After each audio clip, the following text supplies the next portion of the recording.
want to thank everyone for joining our weekly live product demo. Introduction to Alien Vault, your success is our collective mission. Today I have Payman Faed, Sales Channel Manager here, and Tom Diakino, Security Engineer. I'll hand it over to Payman now. Awesome. Thank you very much, Vince. Thank you, everybody, for joining us today. I know everyone's got a pretty busy schedule, and if you're in the East Coast, my heart goes out to you for all the storms going on. Really appreciate the time. Again, my name is Payman Faed. I'm a Channel Sales Manager here with Alien Vault.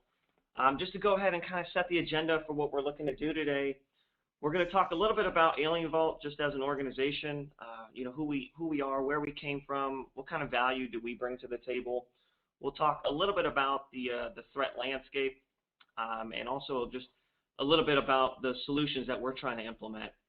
So just to talk a little bit about Alien Vault, we actually got our start in the mid to late 90s back in Spain, and we quickly started to gain a lot of presence in the security industry for bringing Ossim, which is the most widely used open source SIEM on the market today. That quickly grew into a number of different relationships coming from everyone from the Spanish government to Telefonica, mainly just because of the value that we were bringing to the table. And really what differentiates Alien Vault from anything else that you'll see out there is, we've taken the 30-plus best-in-class open source tools and essentially took all the heavy lifting out of it by creating all the integration, creating all the correlation rules, and correlating all that back into a single pane view, which helps organizations to not only meet compliance, but also just gain visibility and help to overall lower IT costs. So just to talk a little bit about this threat landscape that we're looking at, it's different, and it's definitely been evolving, over the course of time. Just like how technology grows at a pretty crazy rate, these new threats are also growing and evolving. So what we're seeing today is not what we've seen in the past, year or two. And I think if you take a look at the data, these numbers are constantly growing, and you see it in the news more and more every day that organizations like Target, Neiman Marcus, Snapchat, these are some of the ones that you do hear about. What's even scarier about this is actually moving down market. So as the Fortune 500 continues to protect themselves and bear arms against this type of fight, these type of hackers are essentially just going to move towards easier targets. So it's important to understand the threat landscape that we're facing. And I like this quote here by James Routh, who's a CISO over at the Depository Trust Clearing Corporation. And he said, there are two types of companies that use computers: victims of crime that know they are victims of crime, and victims of crime that don't have a clue yet. And I love that because it's really pinpointing the exact problem that we're facing, which is this idea of prevention. And prevention is an elusive topic. I think it's definitely one strategy, but I think it's been proven at this point that it's not necessarily working. And the more and more we dig into this, the more and more this conversation starts to change and shift from prevention to, and I love this quote, which is taken from Martin Rausch, who's the founder and CTO of SourceFire, very well known in the industry. How would you change your strategy if you knew for certain that you were going to be compromised? And I love that question because it forces us to think, and it forces us to start thinking strategically in a completely different direction. And it starts changing that conversation from prevention to, well, how do we detect, anticipate, and respond to these type of threats? Because that's essentially the route that we're going to have to take, battling these evolving threats. So again, going back to this idea of moving from this idea of prevention to going to more of a detect and respond. So how do we go about doing that? Well, that's an interesting question, and that's where Alien Vault's value really comes to the table, because we're not necessarily solving a technology problem here. The technology exists. If every organization had an endless budget and an eternal army of IT security practitioners, then everyone can just go out and buy everything necessary, have all the visibility that they need, and essentially have that peace of mind. Unfortunately, that's just not the case. We live in the real world where there are these limitations that we have to live within. So the whole idea is, how do you get this visibility if you have, a team of 3, a team of 1, a team of 5, these small, lean and mean IT security teams? that have to have the same compliance, they have to have the same level of visibility as all the big guys, yet they don't have the resources, they don't have the budgets, they don't have the manpower to be able to deploy a plethora of different technologies, spend the time to integrate them, and then spend the time to actually monitor them. So again, that's the value that Alien Vault's bringing to the table. And what we've done is we've just essentially taken all of these different tools, these 30-plus best-in-class open-source tools, and we've integrated them into one solution.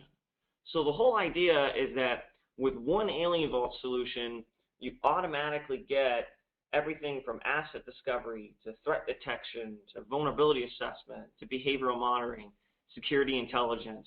And on top of that, we also have a logging solution built into this, which is also helping, again, with compliance. So security intelligence through integration is exactly what we do. Again, we take all the heavy lifting out of it. So tools like, Snort, which is being used as an IDS, tools like Nagios, we're integrating these tools so you guys don't have to do any of that. And that way it's essentially plug and play. And everything, again, is being correlated back into a single pane view, so that way you have all the visibility that you need from a central command station.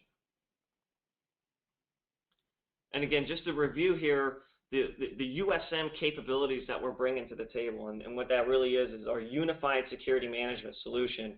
And that's the beauty of Alien Vault, is we essentially just have one product, and that's what USM is. And with that USM solution, you're automatically covered for the 5 security pillars that no organization should be without. And I'm going to say this enough so that probably everyone will learn exactly what these 5 pillars are. But again, the asset discovery, vulnerability assessment, threat detection, behavioral monitoring, and security intelligence, all on one solution. And another thing that makes this extremely valuable is there are 2 very key services that Alien Vault is also bringing to the table. And another thing that makes this even easier is we can deploy as a hardware, as a virtual deployment, and we can even deploy in the cloud as well, Amazon Cloud as well.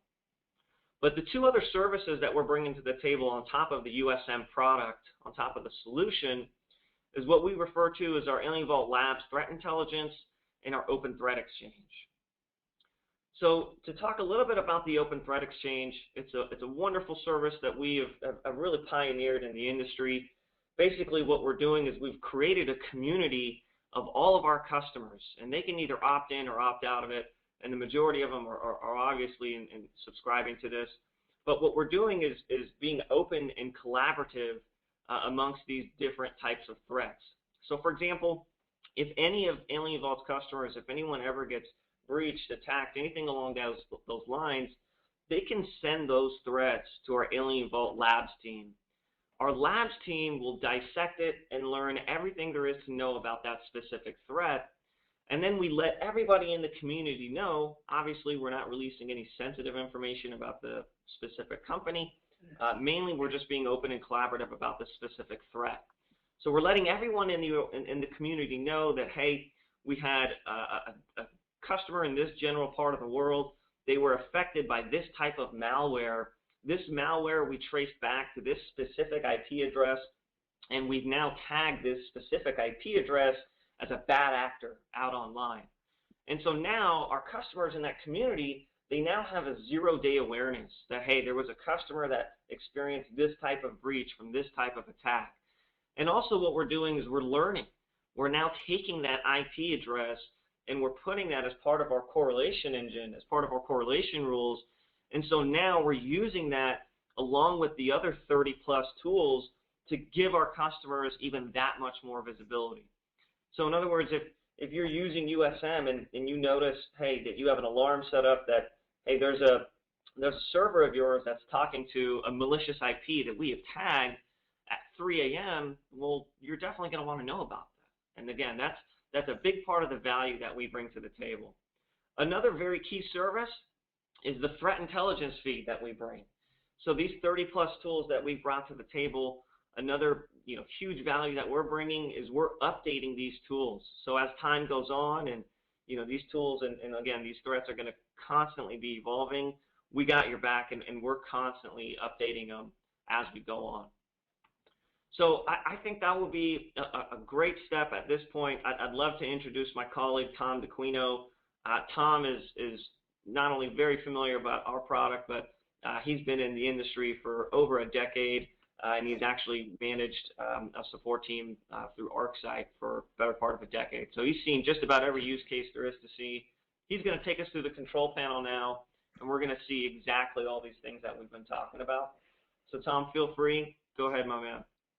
Thanks, Paymon. I appreciate that. And just really quick, there was one slide that you went over a little while back that I thought was really interesting. There was a quote from the 451 research group, and those guys had actually on their own sort of figured out, the real cost of security, indicating that an organization, if they go out and buy the best of breed commercially available products on the market to bring security visibility into their organization, they're going to spend anywhere from $250,000 to almost $1.5 million acquiring and integrating all of those technologies. And I think that's for being third-party research, that's just fantastic information, because it really speaks exactly to our value proposition, right? Which is we bring the same capabilities to the table as what you would get if you went out and bought all of those individual components and then tried to integrate them yourself.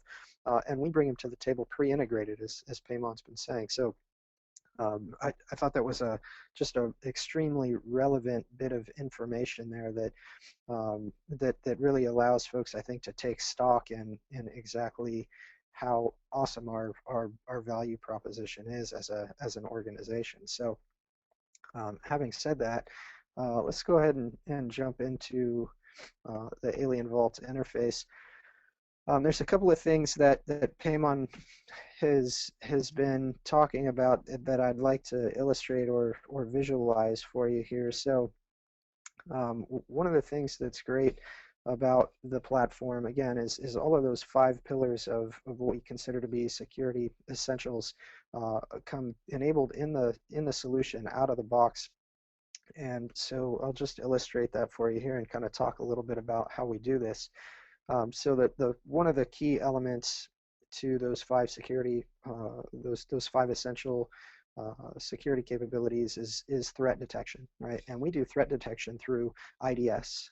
So that's essentially an intrusion detection system, and we have 2 levels of intrusion detection. So we have a network-based intrusion detection as well as a host-based intrusion detection, and both of these things are kind of integrated into the platform out of the box, and I'll show you the host-based version in a little bit. But the network-level intrusion detection is essentially a component that's operational as soon as you bring up the Alien Vault system.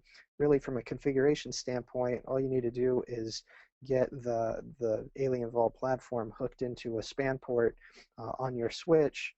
We typically span, an internal interface of a firewall or the DMZ interface of the firewall, things like that, so that we can see traffic coming into the network from the internet and going from the network out to the internet. And that's the traffic that we focus on from an inspection standpoint. And with that span port, we're able to do that network level threat detection, but we also use that same span port visibility to do inventory monitoring. And we do that by just purely watching the network communications to find out what servers live on the market or in the environment, and what particular services they're providing, or what open ports they have that they're listening on, and how are people interacting with those systems. And so the passive inventory piece is really valuable in that regard, for just purely in real time learning about what exists in the environment and how it's communicating. For NetFlow monitoring, so we're able to see how the bandwidth is being consumed in the environment, and watch the communications between hosts and see how they're consuming bandwidth, which are the top bandwidth consumers, things like that.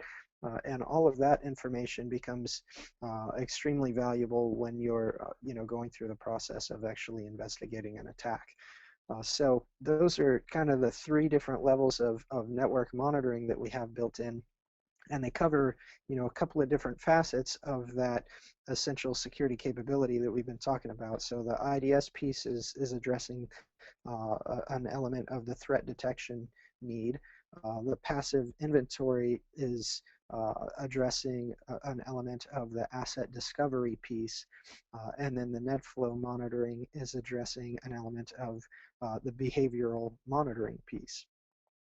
And then we've got other components built in that help us, take that kind of a step further. So the active inventory is similar to the passive inventory, but it's actually a scan that you can schedule to run on an either hourly, daily, or weekly basis.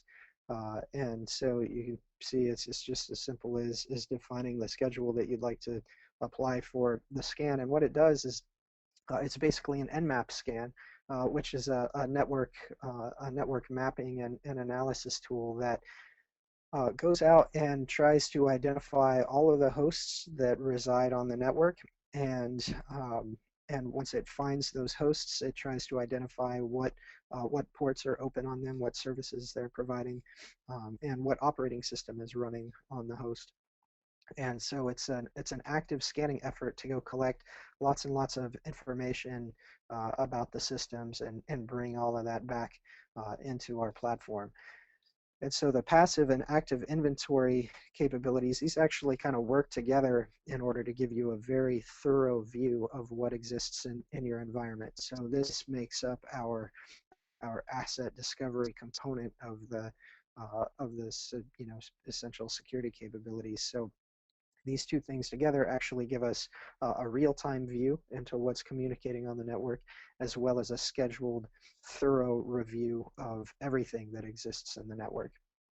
And then the next level of scanning that we provide is an essential security capability in itself. It's what we call the vulnerability assessment component of the Alien Vault platform. And again, this is something that's integrated out of the box. You just need to identify how often you want a scan to run. Doing a weekly scan is a typical configuration that we recommend.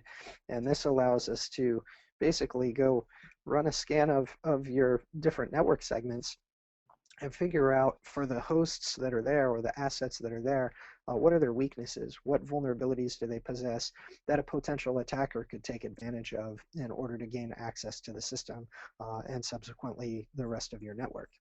So having visibility into those types of weaknesses in the environment is really critical to just understanding how you can further proactively secure your environment, but it's also really important from a threat intelligence perspective, which I'll get into here in a few minutes. So those are a couple of the key capabilities, that cover some of those 5 security essentials. And so one other thing I'd like to mention about this, that the vulnerability scanning, I mentioned that's kind of a security essential in its own right. The intrusion detection system, the network intrusion detection system, actually augments that to some degree, because the network IDS is actually able to identify vulnerable software as it's communicating over the network. So the network IDS can passively, inspect the traffic and identify, based on information that's being reported by software. So for example, your web browser, it reports the version of Flash that's installed on your system when it sends a request to a web server. It'll oftentimes have the current version of Java or the current version of Flash for that system commented in the actual web request that goes out. And so the intrusion detection system is able to see activity like that and identify systems that are potentially vulnerable. So that also kind of augments that vulnerability visibility that we're really after, that we consider to be a key essential security capability. So those are a couple of the most significant ones, and I mentioned we've got 2 levels of intrusion detection. So I'll jump in and show you what that looks like here in just a minute. But just to kind of talk through it, essentially what this allows us to do is to kind of monitor threats at two different levels. So the network-based intrusion detection is operational at the network level and seeing all the communications coming in over the network. The host-based intrusion detection is sitting, it's basically an agent that runs on a system, and it's watching local interaction with that system. So when users are logged into it, what are they doing while they're logged in there? Things like that. And so having those two different levels of monitoring actually gives us a very comprehensive view of activity in the network. So I'll kind of take you through a couple of these things. And basically, the host-based intrusion detection agent that's shipped within our platform, it has this management interface that we're working with here that allows you to centrally manage these agents. And you can actually deploy them to Windows servers automatically using our automatic deployment feature. And this basically just copies the agent installer over to the system automatically, and then executes the installer remotely to get the agent installed and running. It's a very lightweight agent, small footprint, doesn't use a lot of memory or CPU. And with the agent in place, you get a couple of different capabilities. The first thing is file integrity monitoring. So this agent actually monitors critical system files on the platform where it's installed, looking for changes to those system files. If there's a change detected, then it generates an event that gets sent back to the Alien Vault server to let you know that, hey, this is a significant issue occurring on this system. It also has rootkit detection. So there are a number of different capabilities around identifying, malicious code that have been that's been implanted on a system. Specifically on Linux hosts, they tend to be popular targets for things like rootkits that allow attackers to get into the system and kind of hide from the system administrators and take control of the system without the legitimate owner being aware of it. And we have the OSEC agent, or our host-based intrusion detection agent, has some very advanced rootkit detection mechanisms built into it. So there's two key capabilities. A third capability is just log monitoring. So the agent is able to monitor the audit logs on the system. On a Windows host, for example, it's able to monitor the security event log. It can monitor the the system event log and pull that information back into the Alien Vault system for correlation and analysis. There's a number of different things you can do to work with these agents. You can pull modified files, so you can pull a request to tell it, hey, show me what files have been modified on this particular system that the agent has detected. And the same goes for the registry. It actually will modify key registry entries, or monitor rather key registry entries for modification. And if it detects any changes to those registry keys, then it will generate an event and let us pull reports on it and stuff like that. So the key to these agents is that you really want to deploy them to critical systems within your environment. Whatever servers you have that are sort of business critical, servers like your Active Directory domain controller, pushing an agent there really allows you to get a lot of visibility into the Windows domain. So all the authentication that's happening against the domain, users' accounts being modified or locked out, all of that stuff, you can literally get visibility into all of that through just pushing a couple of agents to your domain controllers, however many you have. So really, really straightforward, simple thing to do, and it gives you a great amount of visibility. In addition to that, it can also monitor other types of log files, like if you've got a web server on the system, you can use the agent to monitor the access log generated by the web server. If you've got a database server like MySQL, you can use it to monitor the MySQL log. So there's lots and lots of different things that you can do with the agent to get visibility around activity in the environment. And again, this kind of combines with our network intrusion detection to give us a multi-tiered view into the activity that's happening in the network, both at the network level and the host level.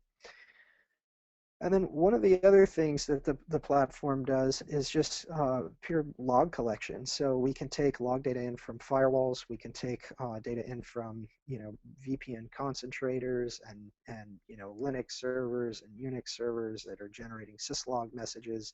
All of this different information that gets generated around the network. We can collect that and put it through our threat intelligence mechanism. So we've got policies that we can use to kind of filter and work with the data in interesting ways. And then we've also got essentially 1,600 out-of-the-box correlation directives that are processing and analyzing the information that's being collected. And so this is kind of that security intelligence capability that Payman pointed out when he was talking about the 5 essential security capabilities. That the threat intelligence piece is really significant for doing something useful with all the data that's being collected. So we've got the network and host intrusion detection systems feeding us data. We've got firewalls feeding us data. We've got a database server possibly feeding us data. All these different systems that are generating information, and we need to do some kind of analysis around all of that. So these correlation directives are the key for that. And as I said, we've got roughly 1,600 of these things built in out of the box. These correlation directives are essentially a set of rules that are looking for patterns and events that indicate some kind of behavior is occurring.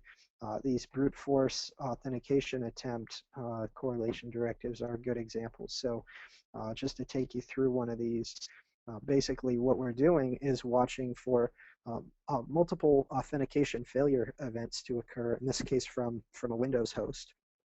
So we're watching for a single authentication failure event to occur, which starts the correlation thread.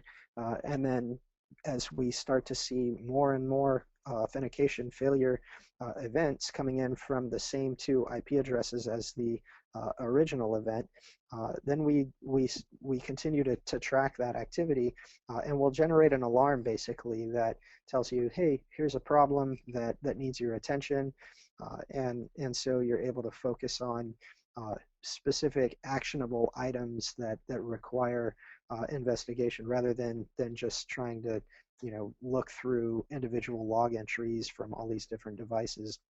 The system kind of does that for you automatically. And so as we receive more information, more and more events, we basically just roll them up under the initial alarm that we generated that was associated with this problem. And we increase the reliability of that alarm, which basically increases the risk associated, the risk value that's associated with that alarm. So I'll show you some examples of this.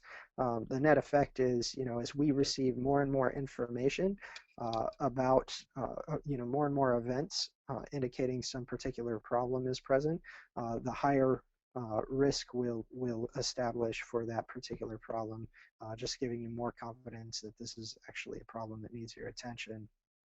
So one of the things that's really, really great about this platform is that our correlation capabilities continue to expand as time goes on. So currently we have about 1,600 directives built in, but that's something that we're augmenting and improving on an iterative basis.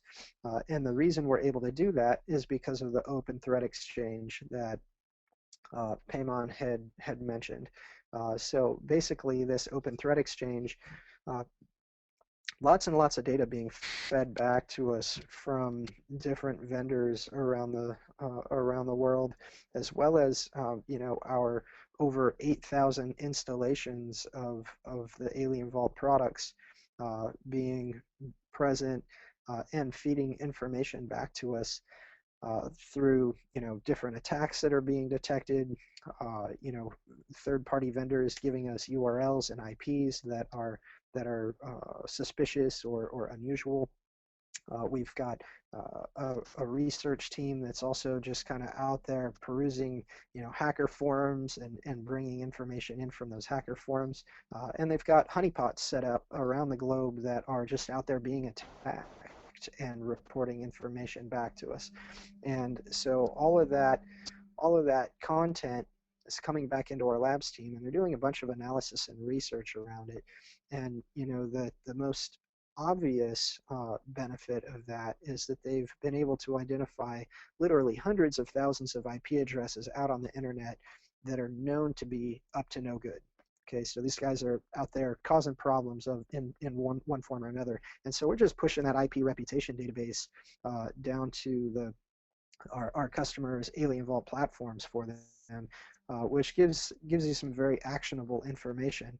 And you can see we've got nearly 200,000 IPs that we're currently tracking, broken up into a number of different categories of attack-like activity. And so you got a lot of visibility around this, and I'll show you how this information is used in the system in a minute. But besides just the IP stuff that's getting pushed down, our team is actually finding a lot of stuff out there in the wild. Zero-day attacks, lots of malware that hasn't been officially reported or published yet. Different types of malicious attacks that are taking advantage of zero-day vulnerabilities, and they're finding all of this stuff, and they're actually enhancing the intelligence, the threat intelligence of our system through it. So writing IDS signatures to match the malware that they're finding, or to match the types of attacks that are going on out there that they're getting more information about. We're creating correlation directives that increase that 1600 number on a monthly basis. We're ratcheting that number up because we're improving the correlation that is going on in the system, thanks to all the intelligence that are getting back from this massive amount of information that's out there and being collected. So again, I'll show you a couple of really cool ways that this information gets laid over the data that you're collecting.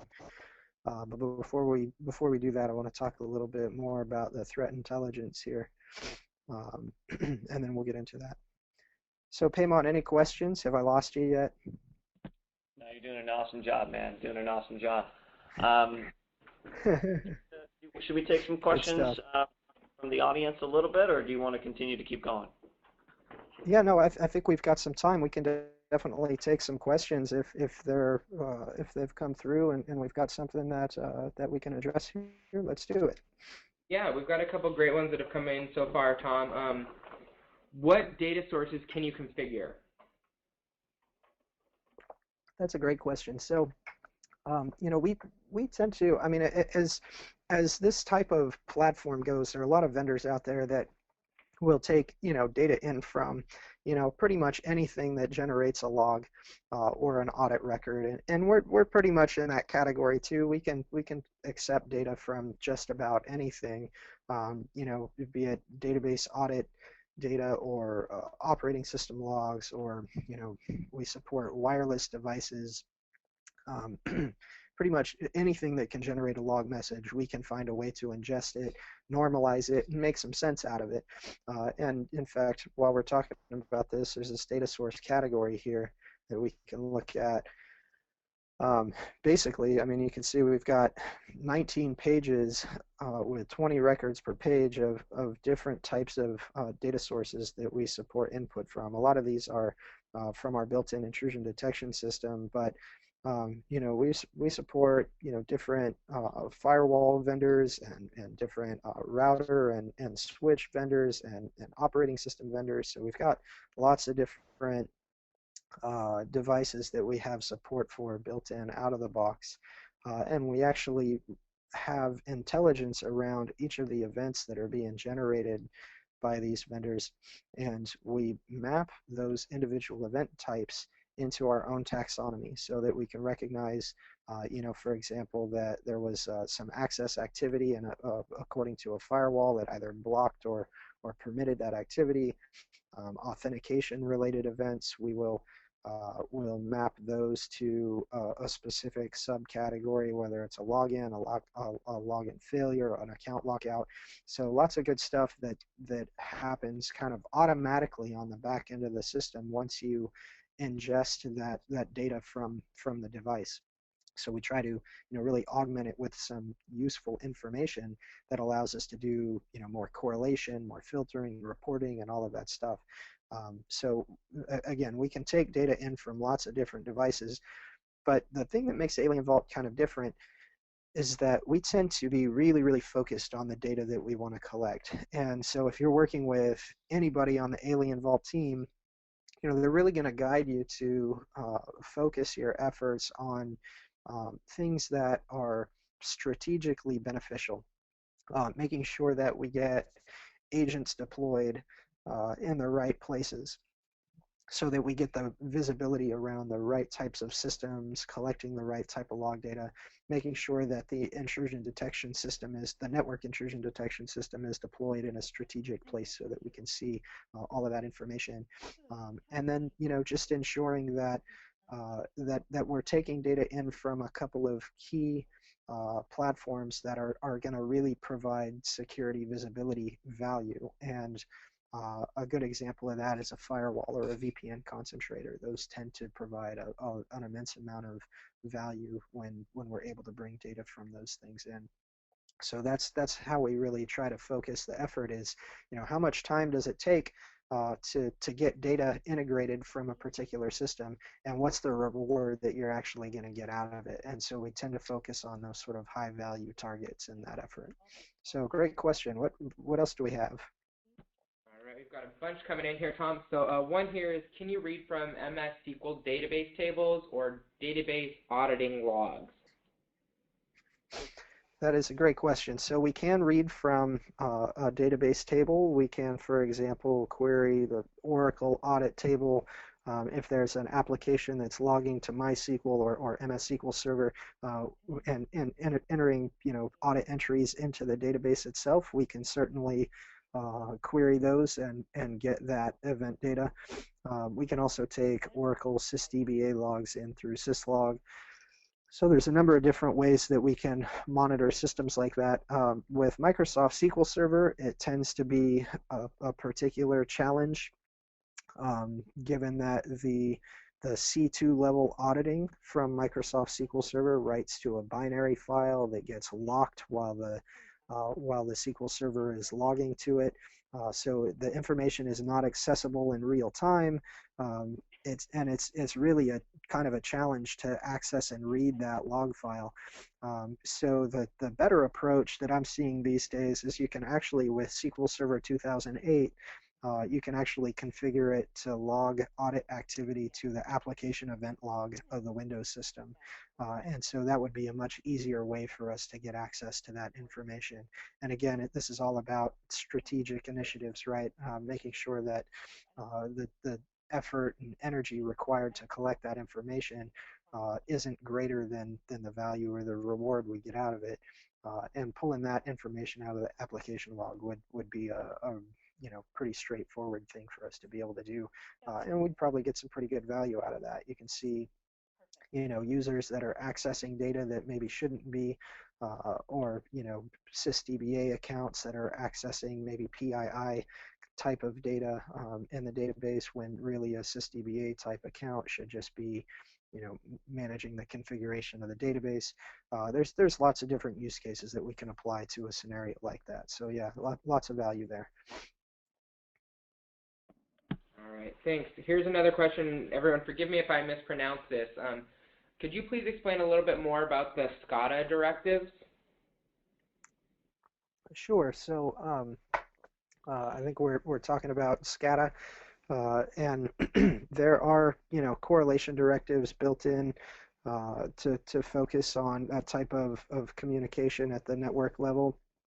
I'm unfortunately not much of an expert in that particular realm, so if that's something that you'd like to get more information on, we've got a couple of folks in the Alien Vault team that could provide some very good value there, and we'd love to have conversations around some of the more advanced capabilities in the platform for that type of stuff. So I can tell you that there certainly are a number of different signatures and correlation directives related to SCADA-like devices and communications and things like that. But in terms of exactly how they work or what use cases they cover, I couldn't really give a whole lot of information there. So we can certainly, though, rope in a few people that are more up to speed on or up to date on those topics and have those conversations with you. All right, and here's one that's kind of asking about Alien Vault compared to our competitors. So how many events can Alien Vault handle compared to others such as ArcSight? A couple of different approaches that we take there. For starters, we have depending on how you deploy or architect and deploy your Alien Vault solution, it can either be a distributed type of architecture or it can be sort of a consolidated type of architecture where basically we have all of our components consolidated down to a single system. This would be for a smaller environment. We can do anywhere from 1,000 to 2,500 events per second on a system where all of the components are consolidated into a single platform. If you're to expand it out to, kind of a larger environment, we typically start to distribute the different components. Basically, we have a sensor component, a server component, and a logger component that can each be set up to run on their own systems. And when you're doing that sort of scenario, we can do somewhere in the neighborhood of 5,000 events per second to 15,000 events per second, depending on how you're collecting the data and what you're doing with it. And you can essentially scale pretty much infinitely in a parallel fashion. So just adding more servers, more loggers side by side, more sensors side by side to collect and process more and more data. And you can actually have all of these, sort of parallel installations feeding up to a higher level hierarchical sort of system. So it's kind of a multi-layered architecture, if you will. So we can be, well suited for the smallest organizations where they just need a single unit, all the way up to the largest organizations that have massively distributed systems, and anything in between. Yeah. All right, thanks, Tom. Another question here is, what is the difference between Alien Vault Manager and Sensor? That's good. Good that you brought that up. I just kind of alluded to that briefly in my last in the last question. So essentially, there are those three components that I mentioned, and if we're to go back and look at the deployment status dashboard, what we have is a number of different capabilities here that we were talking about: the intrusion detection, vulnerability assessment, all of this stuff. And these are all components that essentially reside within our sensor profile, if you will. And the sensor profile is really kind of what we consider to be the workhorse in terms of data collection. So it does all the monitoring, it does all the log gathering from the different devices in the network, and we can actually put these sensors in a very distributed fashion. So if you have multiple sites or multiple network segments and you want a separate sensor in each one, you can deploy multiple sensors around the whole entire organization that collect information and then feed it back to our central server. And the central server is essentially this the server that's providing this web interface for starters. It's also the point where we have our intelligence and correlation being performed. So the correlation directives, the policies that we have in place, all of those things happen on the central server where all this data is getting fed back to. So that's the engine that kind of does all the analytics and intelligence. And then we've got the raw logger that kind of sits on the back end and stores all of the log data that we're collecting for long-term retention purposes. So those are kind of the three different components of the platform. Thanks. Another question that's come in here is, can we create custom content/correlation rules, and how capable is it? That's a great question. Yeah, absolutely. You have the ability to do all kinds of custom correlation. And, so in that regard, we didn't really talk about all of the correlation capabilities, so I'll take you through some of them. The cross-correlation piece is one mechanism that I hadn't talked about yet, and this is actually something that, again, is managed by our research team. The updates are pushed down to the platform for you automatically, and this cross-correlation essentially maps the intrusion detection signatures to the vulnerability checks on the platform. So the way this works is that the intrusion detection system, when it detects an attack on the network, it generates an event, and our correlation engine takes that event and does a lookup in this table to try to find, whatever signature corresponds with that event. And once it finds a match, it does a cross-reference to figure out, okay, what are the vulnerabilities that this particular type of attack can take advantage of? And so the vulnerabilities that are identified through that lookup are then checked against our asset inventory. So we go do a lookup in the asset inventory to find the specific asset that's being targeted by the attack that the IDS reported. And once we find that asset, we do a lookup on it to see, does this asset have one of these vulnerabilities present on it? And if it does, then we automatically generate a high-risk alarm letting you know that, hey, this is a problem that needs your attention. And so that's kind of the other value of doing the vulnerability scanning that we talked about. Essentially that vulnerability data that's coming in. There are a lot of scenarios where your system, is vulnerable, and it is, but there's something that's preventing you from being able to patch that vulnerability. And so then people say, well, if I can't do anything about it, what's the point of vulnerability scanning all the time? Well, there's actually a significant point, which is we've got correlation built in that allows the intrusion detection system and the vulnerability data to work together so that when an attack is coming in that's likely going to lead to an exploit. Or a successful compromise, and so that's very actionable, very useful information that's able to come out of the system. So that's one aspect of the correlation that's very, very good. And again, this is something that's updated by our research team on an ongoing basis. So you don't really need to do any augmentation of this. We kind of manage that for you. But with the correlation directives, these are also, the correlation here is also pretty robust in terms of the different capabilities that you have that are actually quite interesting. And you can build your own correlation directives through our wizard, which makes it very easy to build them out.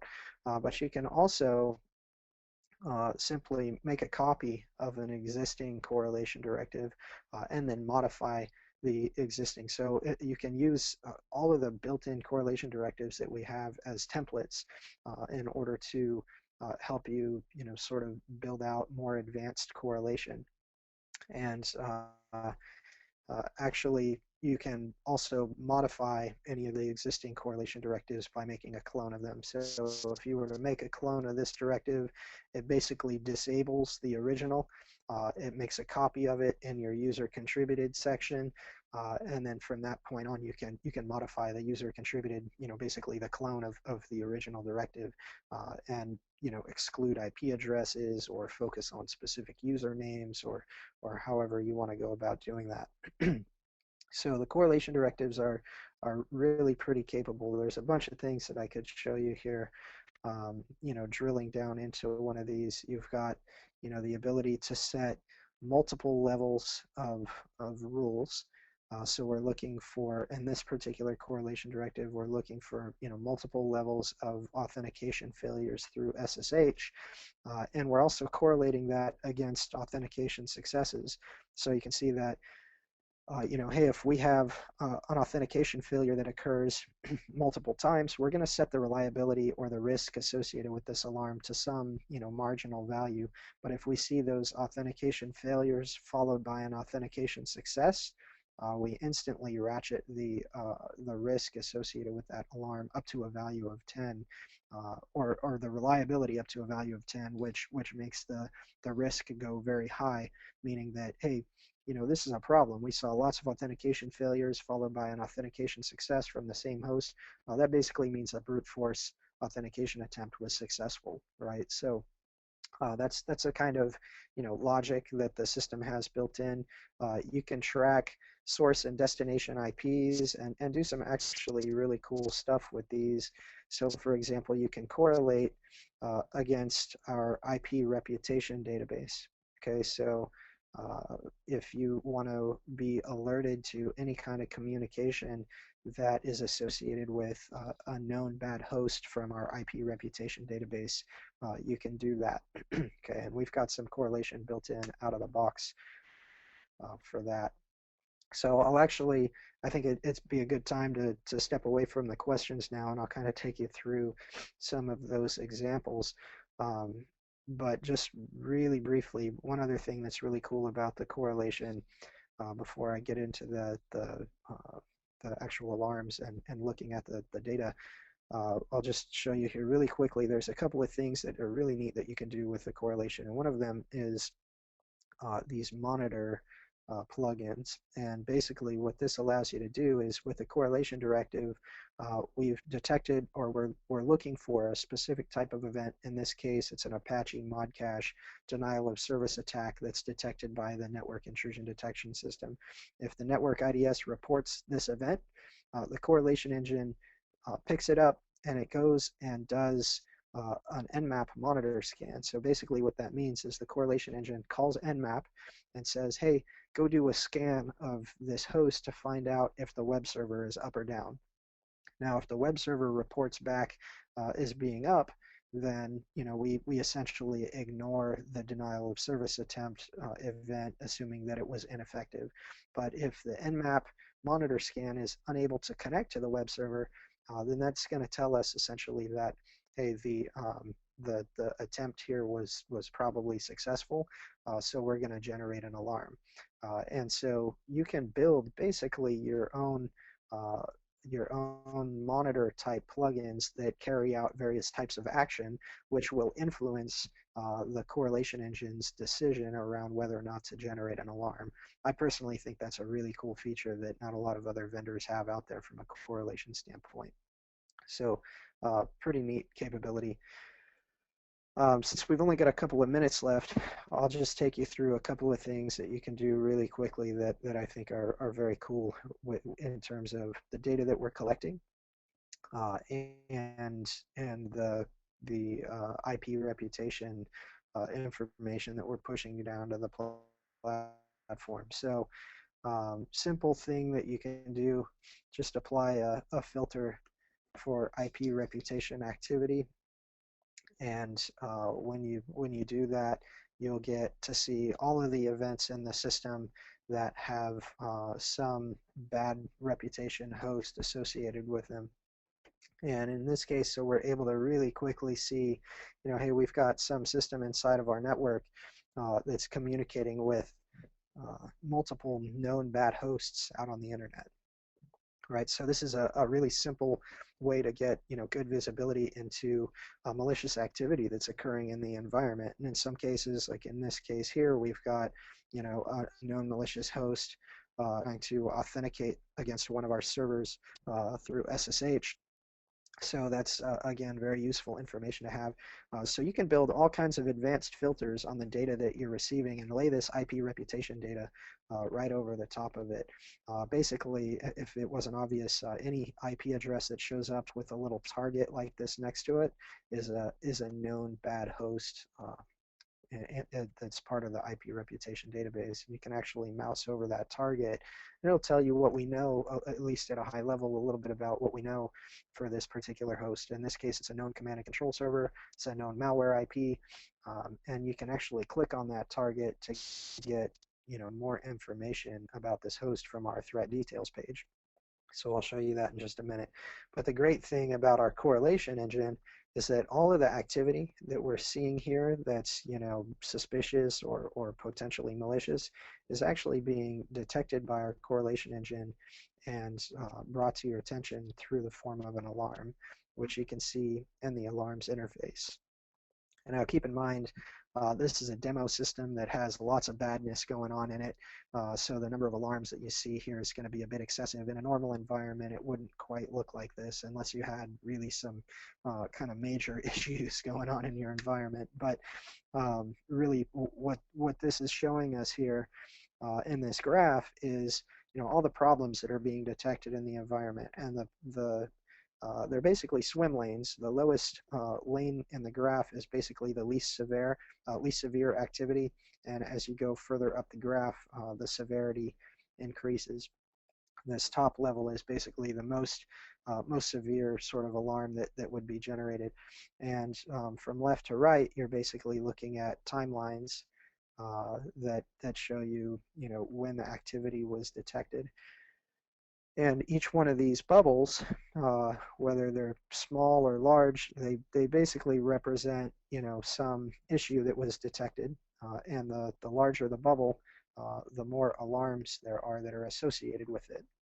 And you can essentially click on any one of these bubbles to consolidate that information down and show you just the alarms associated with that particular bubble and that particular time frame. And then from here, we can drill down into an individual event.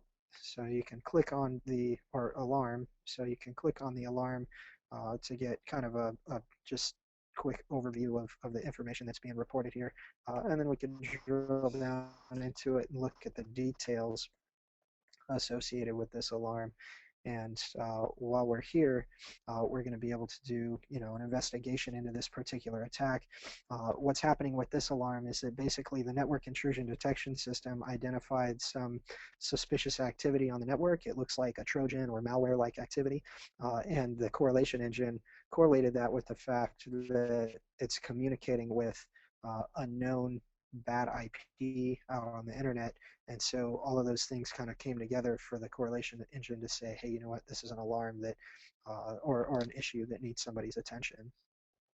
And we can drill down into these intrusion detection events and actually look at the underlying payload that was detected by the IDS in order for us to be able to see, what was this problem that was detected on the wire. So we can get down to the payload level and see exactly what the intrusion detection system saw on the wire and the signature that it used to match this activity and recognize it as a problem.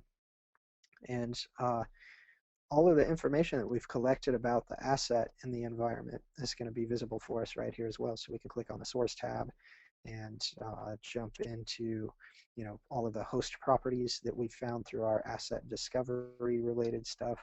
So if you click on the host properties tab, you can see the operating system and all the open ports and services that were detected on this host are available here. All the vulnerabilities that were detected by our vulnerability scanner are available for us here to be able to see the issues that are present there as well while we're doing our investigation. And then I mentioned that you can get a lot of good detail from the Open Threat Exchange related to these known malicious hosts. All you got to do is click on that target, and it'll take you to our threat analysis page.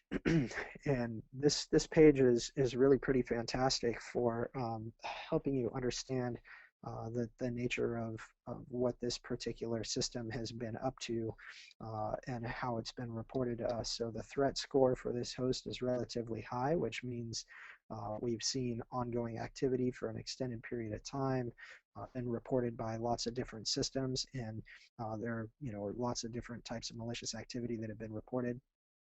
In this case, there are 500 domains associated with this specific IP address.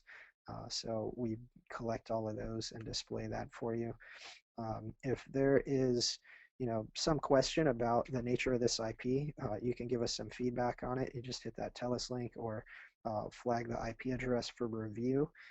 and give us some feedback. Tell us, hey, I think this is a false positive IP, or I think, there's some additional information I found associated with this IP address. You can provide all of that here. And each one of these little icons here are actually clickable. So you can find out, in this case, it's a known command and control server. You can see the activity associated with that that's been reported back to us. And you can see the different bot variants that this particular host is known to be a command and control server for. Same goes with the malware that's being reported back to us. In this case, it's also a malware domain that's been reported back to us. And so we're able to actually get our hands on all of this malware and do MD5 hashes of it and actually run this malware through our sandbox and build signatures and correlation on it that we then feed back down to the actual Alien Vault platform. And so all of this information is really, really useful in terms of being able to recognize, hey, these are the attackers out there that are threatening your environment, and getting more and more information about it and comparing that with the stuff that's being detected by your installation is really valuable insight. So I've actually gone past the wire here, and I think we need to wrap, or past the hour here, and I think we need to wrap it up. So I'm going to hand it back over to you, Vince. And Paymon. All right. Thanks, Tom. I do want to just let everyone know we do have a free 30-day trial. I know a couple people of you asked about that in the question, so I did put that in the chat window for everyone that would like to check that out. I really do want to thank everyone that attended today. You had some great questions, and we'll try to make sure to have everyone follow up with you, and we'll send out a follow-up email that has some great Q&As in it. So hope you all have a great day, and thanks for joining us.